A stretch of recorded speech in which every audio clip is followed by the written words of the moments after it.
Okay, I think it's Adrian's turn. Yeah, hi, thanks. Adrian Carr, Deputy Leader, Green Party of Canada. Agree with everything you say. Gordon's point is exceedingly good. How you phrase things is absolutely important. So tax cuts, not just tax cuts for housing, both of which are desirable.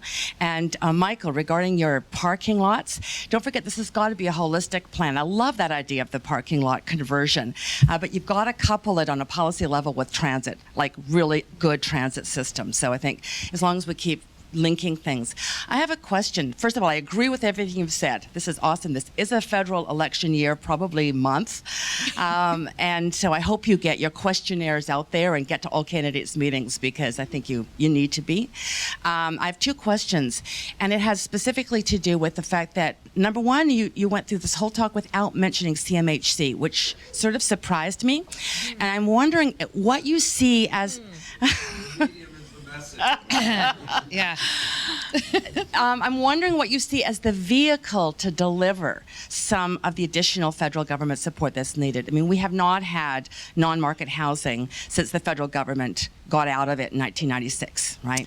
And Yeah. CMHC being one of the key vehicles for that. Do you see a role in CMHC in non-market housing? Do you see a role in them implementing a national housing strategy?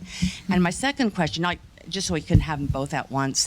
I've talked to a number of developers who said that the original tax breaks that they were given, which were then removed from the investment in rental housing and put into investment in condo building, for God's sake, pardon my French, but that they didn't work very well. And if you or someone here can explain to me how those original tax breaks didn't work and what would the specific tax breaks be, I'd be appreciative. Well, thanks, Adrian, for being here.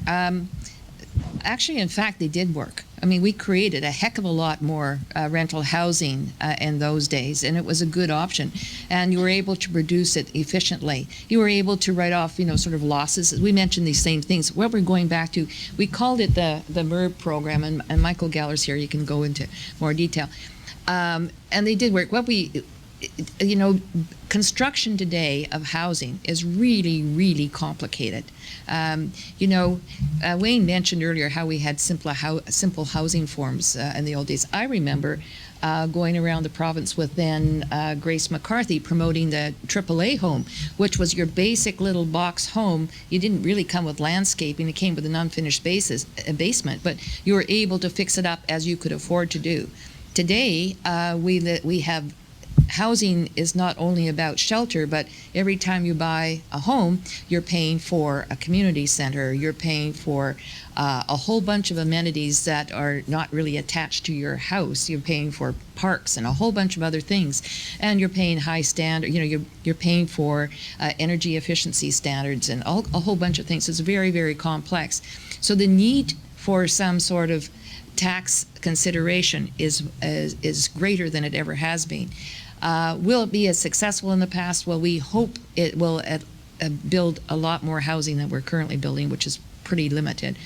In regards to CMHC, I think the real question that we should be asking is, what does CMHC see as its role in housing in the future? Because it changes. It's been changing quite frequently. Every few months, they have a new direction or a new policy. And I think in terms of needing a national housing strategy, there's quite capable people within CMHC who can fill that role, but it has not been their mandate for a long time. And I think they need to reconsider the role that CMHC is playing. It's more than being a mortgage insurer. There's a real opportunity to be more effective. One of the saddest things I've learned about recently is that this is a direction from people in Ottawa, that CMHC is often being engaged with associations that deliver housing and with nonprofit groups. They've been restricted from attending or participating in those events and functions of that nature. It's a cost-saving measure. I think that's kind of a bit short-sighted, because how else are they going to engage and understand what the issues are unless they talk to people involved with them? I do think there's a need for reconsideration, but I think it's really ultimately more important to have a national housing party platform, and they participate in it. I think one of the things you can find that the strongest thing that we have in this country is municipalities and how they operate. We all have staffs that can do development. We have the engineers. We have everyone there. Okay, and sometimes when you get to higher levels of government, they're a little bit away from the people that live on the street. So I think if we go back and we use our strengths, that's one of the biggest strengths is the municipalities themselves. All of you know we get 8 cents on every dollar to produce what we do, okay, and that's not very much. Give us 2 more cents and we'll do some of the housing things. Yeah, that's right. I Simple. mean, 8 cents on the dollar and then all the services are delivered locally. That seems quite unfair. Federal government dollars transferred to municipalities to implement. Well, when the money comes to us, it actually comes through different levels. I mean, many times the federal government gives it to the province and then it trickles down to us or you beg for it. But right now, put it into us, and we've got the staff that's sitting there. They're ones that can do the job. And if we put ourselves and we're saying we're going to do housing, we'll do housing. And let me clarify, when I'm talking about a national housing strategy or platform, that's not, the trouble has been historically that then you get the needs of Toronto are then trying to shaped on the needs of Vancouver or needs of Newfoundland. We need a national strategy that is respectful of the needs within a community. So that means supporting, people who live in New Westminster are different than the people who live in Kennebec, and you have different needs. So I think it's really supporting and understanding that it has to be a priority at the national level, but it has to support local needs, and it has to be reflective of that. Thanks. I think we've got about another 7 speakers, so we're going to make sure that we accommodate everyone. Yeah, I'll do this short. I'm Mark Gordon. I'm the CEO of BC Apartment Owners and Managers Association, and I sit on the coalition. I'm really pleased to see us come from all over. In fact, a couple of meetings we had with ministers, I heard it more than once, strange bedfellows. But it's going to take every piece of our communities to get together to work on this. So I'm really pleased to be on this. I just wanted to clarify a couple of points that were on the slides, because you know me, I clarify everything. Wayne, you said income has to go up or rents have to come down. But when we discuss that, we're talking about strategies to allow affordability of rents, not necessarily rents coming down. So I just wanted to clarify that point. So we need to really verbalize that we're talking about strategies on how to make rents more affordable. And secondly, old buildings are less costly. That's not necessarily true.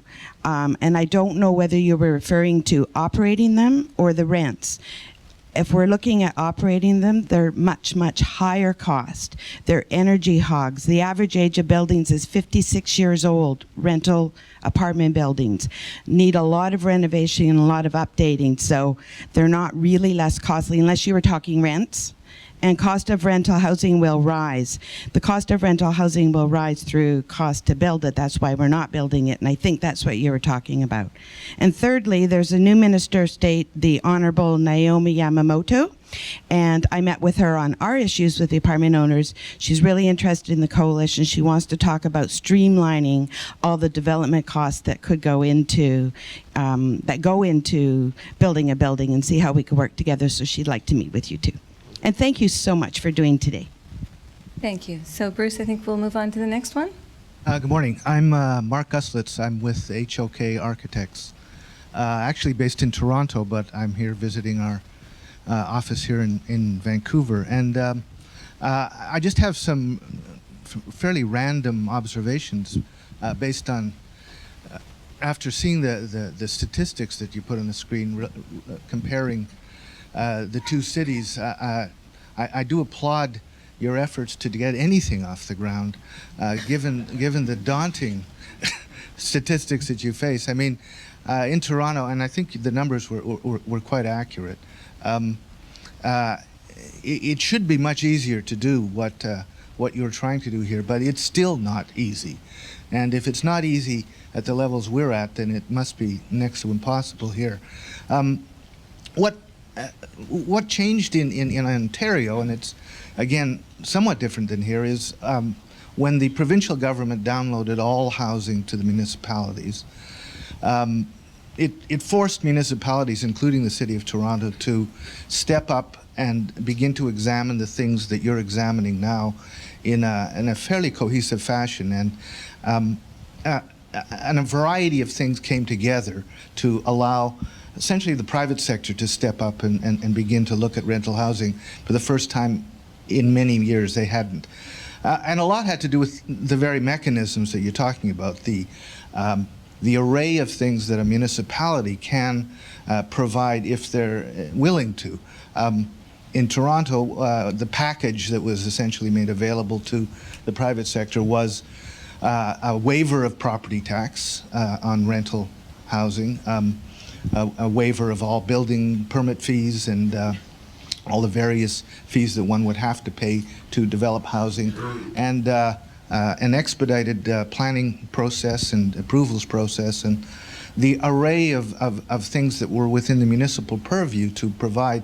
And it did, in fact, that taken with a program that was developed at the city called Let's Build, which I had the good fortune to run.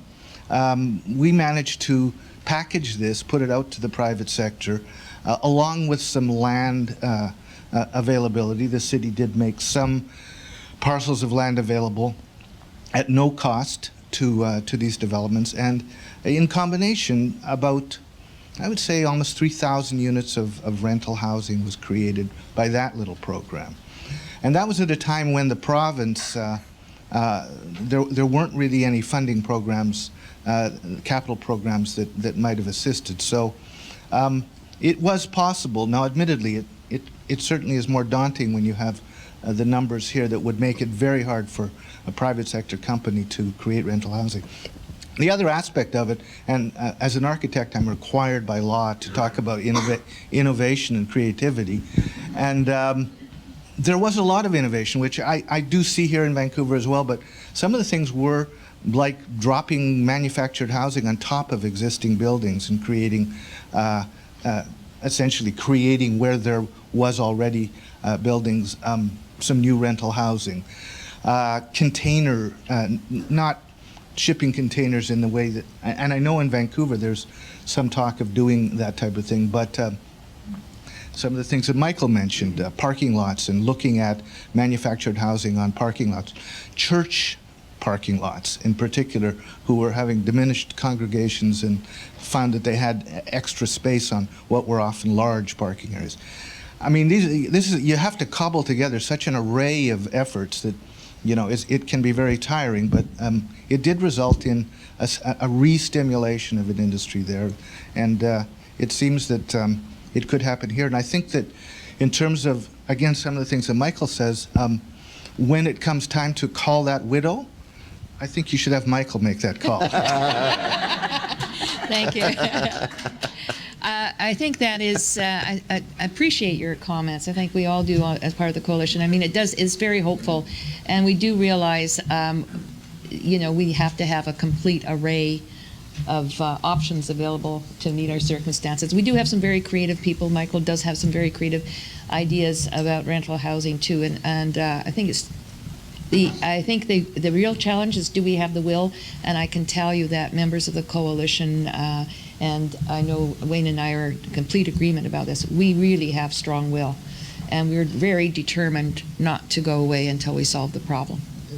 And we also thank you for participating now, so we know that we've got an ally in Toronto. Yeah, we're going to call upon you. Right. Matter of fact, make It's sure you Mark. give us your card. Thanks. I think next up is right over here. Hi, my name is Nathan Edelson. For many years, I was a planner with the City of Vancouver, and I really applaud the efforts that are being made here and support almost all the policies that are being talked about. Just want to make three brief points. One is, often when we talk about density or affordable housing, we treat the rest of the community as if they're, with the terms like NIMBY and so on, as if they're automatically opposed. And I think there's lots of examples in the region where, when there's been good community processes, people come along. This happened in Collingwood Village years ago, near the SkyTrain station. We talked about Burnaby, but even recently, the city plan process actually led to a vision similar to what you were talking about in Des Moines and elsewhere, where people support livable communities. And I think we can't leave treat the people who live here as our enemy. We need their support. The second is in terms of the community amenities. I think these are essential. The public amenities that make livable communities and allow a diversity of people to live together. And this includes things like affordable commercial spaces, because if we're asking a diversity of people to live together, they need services, commercial and social, to live together. And the final part about a coalition, and it's more of a question, I think we need both the left and the right working together on this. And I'd hope that when we talk about a national housing strategy, that there's been some discussion with our Member of Parliament, Libby Davies, and also if there is any, that we're reaching out to all parts of our political constituencies. This is something that should bring us together. Thank you. Good points. Yeah. Thank you. I think we have a few more questions that we're going to have to try and do it all in a few minutes here if we want to wrap up by 9 o'clock. Hi. So I'm a young professional and have always rented and look at the average cost of a home in Vancouver and go, that's not going to happen. So I guess my question is, how do I stay involved and how do I keep in this dialogue, first? And second, I find it interesting because I'm new to understanding this and learning about it, that there are so many different coalitions or different organizations. And so coalition to me means you guys are going to come together with different voices. So I'm just wondering, is that a vision with this coalition to reach out to different people, different organizations, like those who represent sort of the hard to house, I hate that phrase, but, or different coalitions just I'm in my neighborhood, so I live in Strathcona. So is there a vision for that, and how do I stay involved? Well, staying involved is probably the easiest there, because we have Renters Speak Up on the website. It'd be great to, just share your stories there, and we will post information, I'm sure. I think we'll have information about the activities of the coalition. And it's someone like you that we're really trying to help for the future, right? You are our future. You're going to be in the workforce a lot longer than either Wayne or I. So, matter of fact, I'm thinking about retirement. Wayne, how about you? But I think and we are trying to be inclusive. What we're trying to do, though, to begin with, is we're really trying to take chewable chunks. Where do we need to focus in the current? It's not that we're trying to be exclusive, but we want to. That's why we've chosen those things that we're pressing right away now, because we think we stand a chance right now to do those.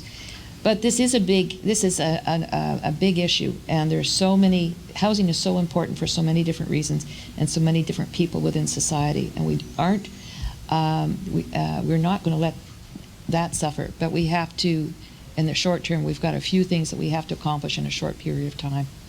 Plus, you've started already by being here this morning. Yeah. And what you do is you speak to your other elected politicians, and you speak to the people that you want to represent you and what you need for the future. And that's the simplest and easiest way to do it. Make sure your voice is heard, get your friends together, and put the coalitions, the small coalitions, okay, that can go in and say, here's our needs, what are you doing about it? And eventually what happens is people listen. They have to listen, because you're the ones who put them in power. I think, Wayne and I have been dealing with this issue for many, many years. We need some fresh blood. We need some new thinking, new ideas. And I'm glad you're here. Yeah. So you can help. You can reach out to people, your friends, and your friends' friends. We got Twitter, we got Facebook, email, although I've been told that's getting archaic. But I think, there's many, many ways of communicating and bringing the discussion. Let's call it a conversation. I don't want to call it a debate. Let's bring the conversation forward so that we can actually find solutions. So you're going to be an important part of it. Thank you. And as Maureen mentioned, the website is definitely a way to come in on this. It's renterspeakup.org. Bruce? Good morning. My name is Joe Thompson. I live in affordable rental, and so I'm a beneficiary of a policy of inclusion. And I appreciate it and thank you. It's such a huge, there's so many facets to touch on. One, families are great, but families change. And Michael and a few people have mentioned that downsizing families are an issue. And actually, amongst the affordable nonprofits, it is a concern. And what they're finding is that the parents whose kids have moved on and want to downsize, there's actually a shortage of one-bedrooms for them to move into. In other words, if you build all families, you're missing out an important segment. So you have to include the one-bedrooms. Two, I like the word respectful and inclusion, but it seems not to notice that one of the tendencies, particularly amongst the highest 10 percentile, is a tendency to exclude. Exclusive is frequently used in sales material, and it eventually will turn Vancouver into a resort community for the rich, where the workers commute to service the rich. One of the things that an inclusive community might focus on is also including spaces for work. In other words, build workspaces at the podium level and affordable rentals above, and then you can build a more viable community, as opposed to often when I look at high-end condos, I see an architecturally exclusive enclave. In other words, they don't want to be a part of the city. They want to be in it, but not of it. And we've got to touch on the possibility of, instead of NIMBY, YIMBY. No, a new acronym. Yes, in our front yard. In other words, looking for opportunities to include, and include not just affordable rentals, but work opportunities, so that we've got a viable community. Thank you. Eufy? If you look around the world, that's what's been happening in Europe forever. Okay, and so we're just getting there now, slowly but surely, because we're a young country. Okay, and eventually we'll all live in this city, and we'll all be able to walk, we'll all be able to ride a bicycle, there'll be some means of transportation, and there will be commercial units that are there for the local community. And I think it'll work. We're going to take two more if our guests Okay. don't mind, and then we'll close. Thanks. Peter? Thinking of our visitor from Toronto, as near as I can figure it, if Toronto were in the United States, it would be the equivalent of New York, Chicago, and Los Angeles combined. Toronto does not seem to have the problem we have. Who are your other allies across Canada who can try to really, who are bleeding from the neck on this issue the way we are, who will help you with this policy? Well, I think it would be fair to say that most major urban centers in Canada are having a similar challenge, maybe not to the same extent. We seem to be the most challenged naturally because of what's happening with our land supply.